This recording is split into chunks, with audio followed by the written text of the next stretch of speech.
Que la paix soit sur vous, j'espère que vous allez bien. On se retrouve pour la seconde partie des mystères de Gog et Magog. N'oubliez pas le petit like et l'abonnement, ça soutient énormément la chaîne. Vous êtes prêts? C'est parti! Comment un homme comme Al-Idrissi, sans les ressources modernes, a-t-il pu dessiner une carte du monde avec une telle précision? Et laissez-moi vous dire que cette carte correspondait, de manière étonnante, à l'itinéraire du voyage de Salam al-Tarjuman. Les lieux qu'il a mentionnés dans son voyage n'étaient pas imaginaires, ils existaient bel et bien, y compris la ville qu'il a décrite comme ayant été détruite par Gog et Magog, qui était elle aussi réelle. Cela confirme que le voyage de Salam al-Tarjuman a vraiment eu lieu. La carte d'Al-Idrissi a représenté la région où vivent Gog et Magog et a également montré les montagnes qui séparaient cette région de l'ouverture entre deux montagnes. Certains savants pensent que cette ouverture est l'endroit où Dulkarnain a construit le barrage, mais d'autres estiment que cela n'est pas logique pour deux raisons.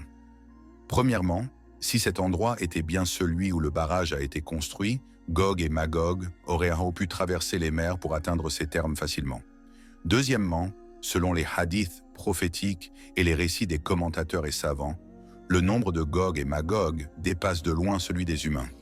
Est-il possible qu'un si grand nombre de personnes vivent dans cette petite région? Cela semble presque impossible.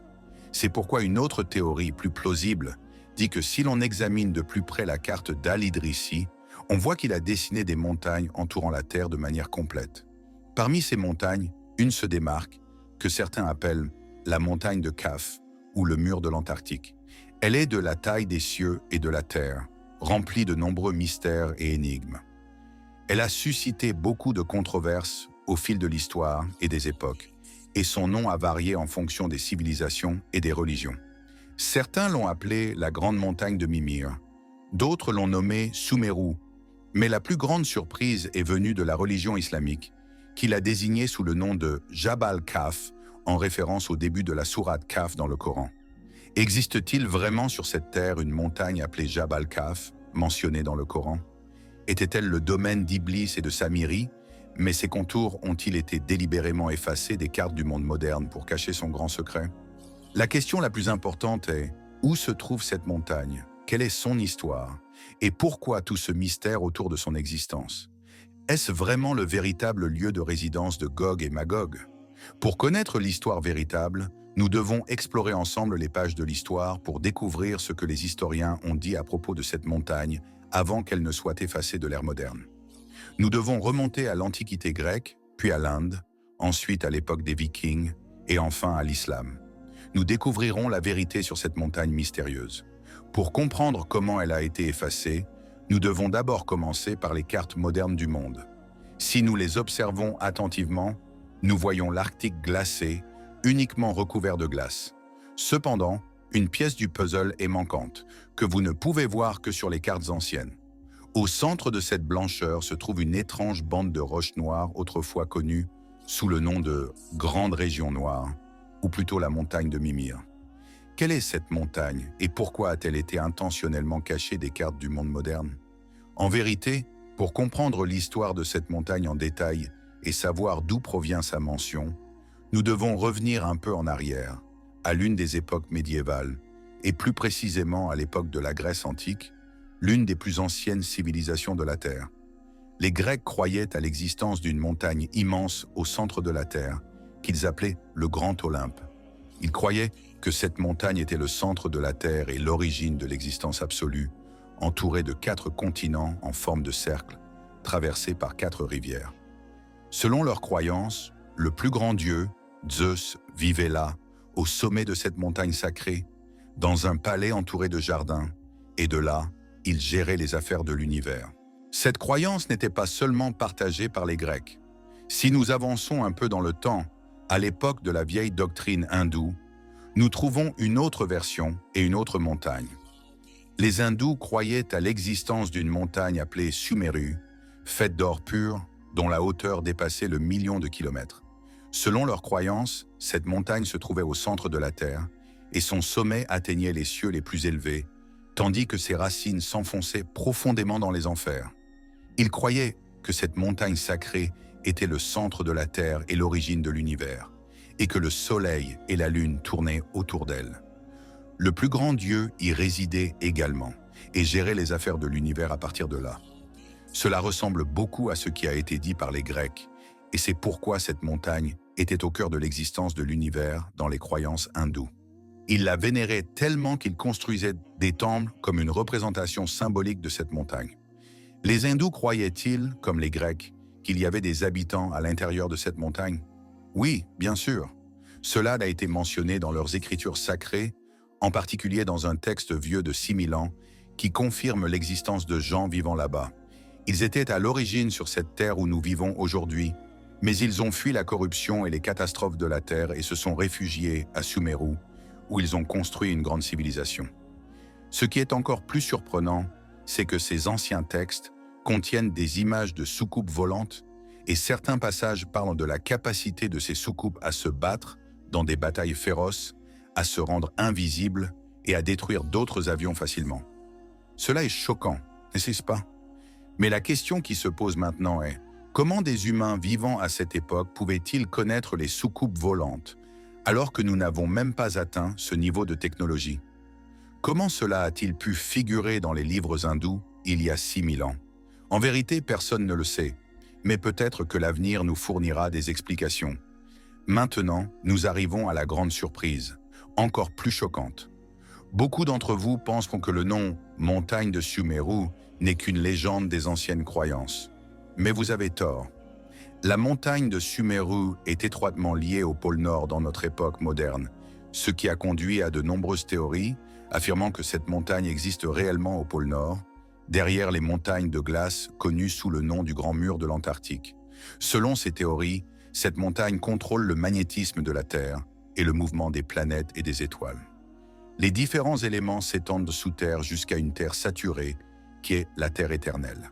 Cela nous montre que le mont Mimir, selon les croyances des Vikings, est une terre de félicité éternelle où les humains vivent en paix, en tranquillité et en sérénité. C'est également ce que croyaient les hindous, tout comme les Grecs avant eux. Mais cette croyance est-elle vraie? Cependant, plus important que la véracité de cette croyance est le fait qu'elle fut la principale motivation du départ des Vikings vers le nord. Après avoir entendu parler de cette terre étrange au pôle Nord, qui serait un paradis vert offrant une vie éternelle. C'est ce à quoi ils rêvaient toujours. Mais ce qui est terrifiant, c'est qu'une fois arrivés au centre du pôle Nord, une surprise les attendait. Soudainement, sans avertissement, les Vikings ont tous disparu, ne laissant derrière eux aucun témoin. Plusieurs groupes de Vikings sont ensuite partis à leur recherche, mais l'aspect encore plus effrayant est que personne n'est jamais revenu de ces expéditions. Cette histoire est ce qui a poussé un officier de la marine américaine nommé Firth, en 1900, à voyager pour enquêter sur leur disparition, ou au moins découvrir la cause de celle-ci. Il s'est alors tourné vers le peuple des Inuits et a vécu parmi eux pendant un long moment. Les Inuits lui ont confirmé que les Vikings s'étaient effectivement dirigés vers le nord, à la recherche du paradis auquel ils croyaient, mais que les Inuits n'osaient pas s'y aventurer par peur des créatures malveillantes qui habitent cette région. Firth décida donc de rentrer et d'abandonner son expédition. Mais plus tard, quelqu'un a-t-il osé se rendre dans cette région mystérieuse et nous revenir avec la vérité? Qu'a-t-il vraiment vu? Oui, en effet, il y avait un autre officier de la marine américaine nommé Richard Byrd, animé par un esprit d'aventure, ou peut-être que vous appelleriez cela de la folie, peu importe. Cet homme décida de tracer sa route vers le pôle Nord dans une expédition suicidaire, après avoir consulté des documents et des cartes anciennes datant du Moyen-Âge et même d'avant. Ces cartes montraient des terres absentes des cartes modernes. Le plus choquant est qu'elles mentionnaient la montagne de Mimir, un gigantesque mont situé au centre du pôle Nord. Alors qu'a-t-il vu lors de ce voyage? Quelle est l'histoire de ces anciennes cartes? Pour l'instant, nous ferons part des principales conclusions que Byrd a rapportées dans ses mémoires à propos de cette expédition, des conclusions qui ont finalement conduit à son assassinat. Les mémoires de Richard Byrd n'étaient pas ordinaires. Il y relatait sa visite aux profondeurs de la Terre, où il avait vu des villes et des peuples technologiquement avancés, comme rien de ce qui existe sur la surface terrestre. Le plus surprenant de tout est sa rencontre avec les habitants de ces lieux, qui l'ont accueilli chaleureusement, ce qui poussa les autorités américaines à garder tout cela secret, et cela jusqu'à aujourd'hui.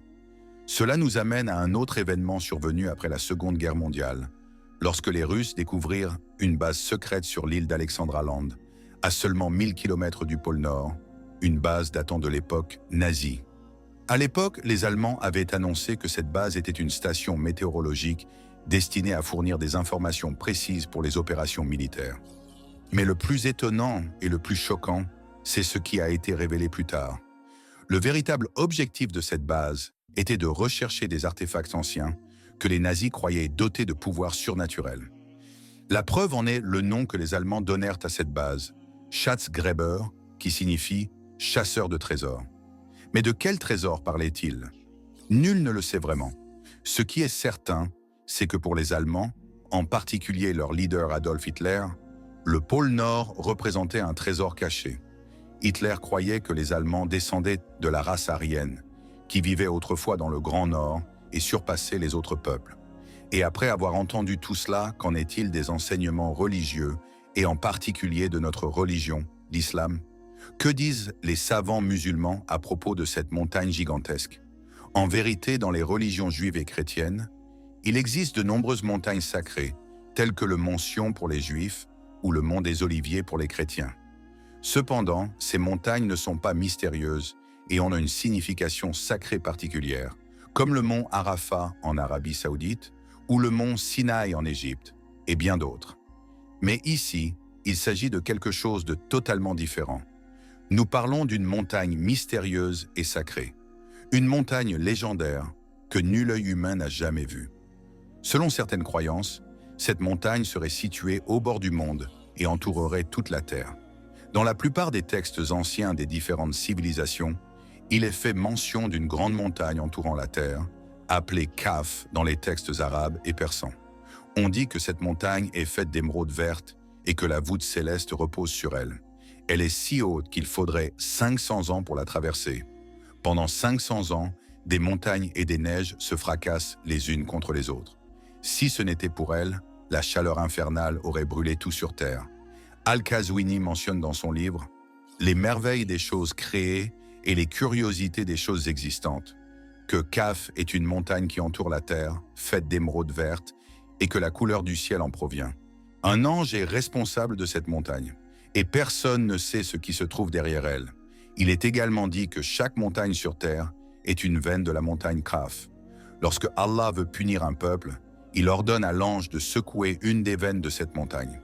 Dans une autre narration de Ibn al-Wardi dans son livre « Perles des merveilles et joyaux des raretés », il est dit que derrière cette montagne se trouve une terre blanche comme l'argent, où se trouvent des anges tournés vers le trône, sans savoir qui est à leur côté, ni qui est Adam ou Iblis. Certains des anciens ont dit que la montagne Kaf, mentionnée dans le Coran, est celle-ci, une montagne entourant toute la terre.